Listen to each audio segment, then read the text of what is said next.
Jim Huebner is a Vietnam veteran. He began work as a student on the main campus of Kent State in 1975.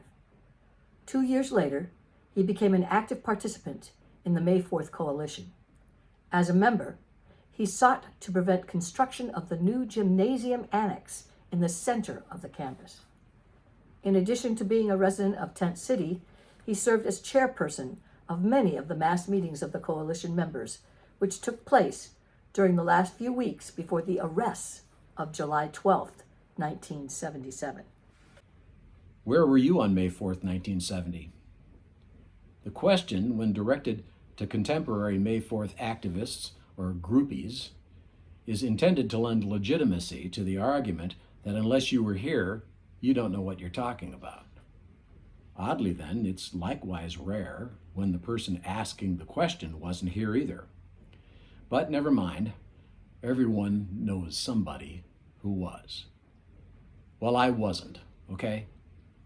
But I can come off with some quasi-legitimacy. On April 3rd, 1970, I received the following message.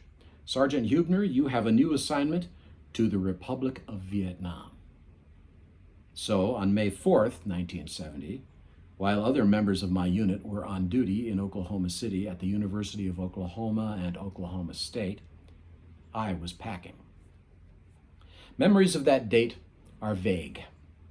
I remember sitting in a bar that evening getting drunk and fantasizing about what I'd do to the recruiter back in Ohio who'd told me 2.5 years before that I'd never go to Vietnam if I enlisted. We'll be out of there in a year or two anyway, no sweat. A lifer at the end of the bar was saying something about students being killed in an anti-war rally at Kent State in Ohio. Wow, that's where I'm from. Well, almost. Maslin was my home, about 30 miles from Kent. But when you're in Oklahoma, a few hundred miles away, and going to Vietnam a few thousand miles away, it's like your backyard. Yep, and they're sending the 3rd MOB down to OU and OSU because them draft dodgers are fixing to riot there too.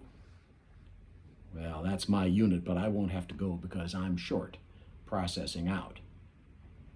I remember the thought of 2 groups of young people, both wishing there wasn't a war, facing off with each other, and how absurd that was crossing my mind. At the time, I believed we had to be there to stop communism and all, but I sure didn't want to go. Yet at the same time, the people who had convinced me that we had to be there had me equally convinced that people who said we shouldn't were either commies or cowards. Then thoughts returned to a woman I knew I'd never see again, and vodka.